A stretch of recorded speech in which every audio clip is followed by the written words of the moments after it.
Hello, Ray Phoenix here, and this is Galaxian for the Atari 2600. This is actually a very good version of Galaxian, actually. It's actually a lot easier than the original, and it's probably the best version of Galaxian, one of the best versions you could get in 1983 when this version was copyrighted.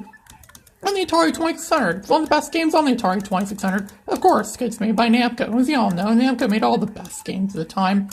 Namco and Activision, they were all the greats at making all the Atari 2600 games. This game is, again, it's really good. It's just dodging bullets from enemies, and you shoot at the enemies too. And you can only have one shot in the screen at this time, which really does add to the challenge. If you could have multiple shots in the screen at a time, like 2 or 3 shots in the screen at a time, this game would be a lot easier. But it's not like that, and that adds to a lot of the challenge in the game. This is easily one of the best games on the Atari 2600, simply because it is what the Atari 2600 should be. It's just a simple game where you move left or right, and you shoot at enemies and dodge your attacks, and you earn points and things like that for shooting at them.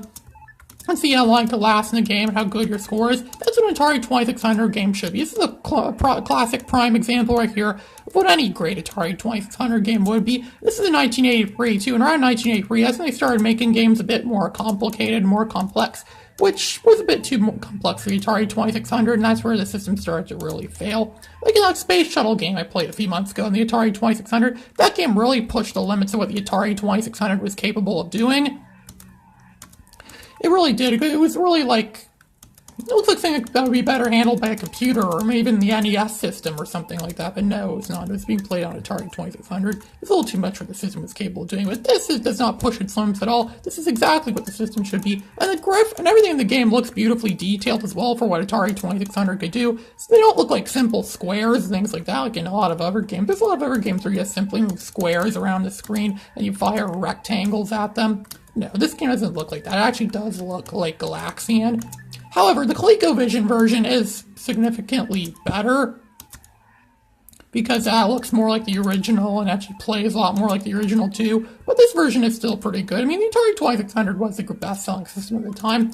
It's a system that most people had at the time too, so I guess it would make sense that, you know, this version would... I mean, it's easier. I mean, it's Atari 2600. I mean, there's a lot more of those around than ColecoVision. It's a lot easier to come across a ROM for this than for ColecoVision. Even in terms of emulation, too.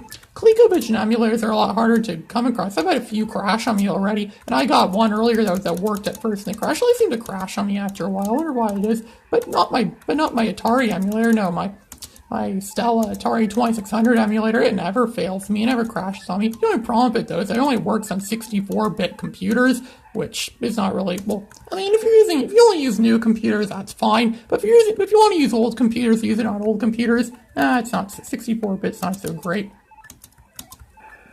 But other than that, it is a good emulator. If you have a 64-bit computer and you want to get a good Atari 2600 emulator, get Stella. It's a very good Atari 2600 emulator. You can play hundreds of great Atari 2600 games for free. And it's better than buying a new Atari 2600 now, because Atari 2600s have that weird way to connect it to the back of your TV. You have to unscrew something on the back of your TV and plug it in there, which I don't know why. I mean, that's how it was at the time, I guess. Most new TVs don't even have those. None of my TVs had those. That's for sure.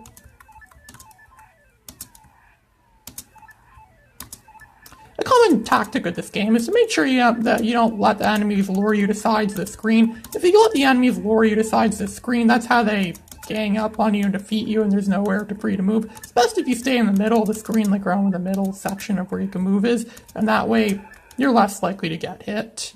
You'll still get hit, of course, but you're less likely to get cornered, or it's easier for you to escape and move around. The bullets also travel at decent speeds. It actually moves a lot faster than it did in the original. I actually think this version is faster than the original, which you wouldn't really expect. I mean, you expect an arcade game to play faster than an Atari 2600 version of a game, but this version actually plays pretty fast, actually. Which is quite a surprise for an Atari 2600 game. It's not like blast processing, you know that fictional thing I keep talking about, the Sega Genesis, when they said they had blast processing, which there's no such thing as blast processing. It's not as bad as that Atari 5200, that obnoxious Atari 5200 that was so large and had no backwards compatibility at all with Atari 2600. It had that weird thing where that weird storage compartment could store stuff in. Atari 2600 didn't have that. And the wood grain model looks better. I mean, you don't really see very many wood grain systems nowadays anymore. The first model of Atari 2600 was wood grain. Again, something you don't really see very much. Then the later one was more silver. What's good about the silver is it's like a retro reflectant. So if you're walking outside at nighttime, cart, and you're walking home from your friend's house after a night of Atari 2600, people will see that left reflective layer on it and the reflective stripe, and they'll know that you're there. It's a life-saving feature that all video game systems should have. This is Ray Phoenix signing out.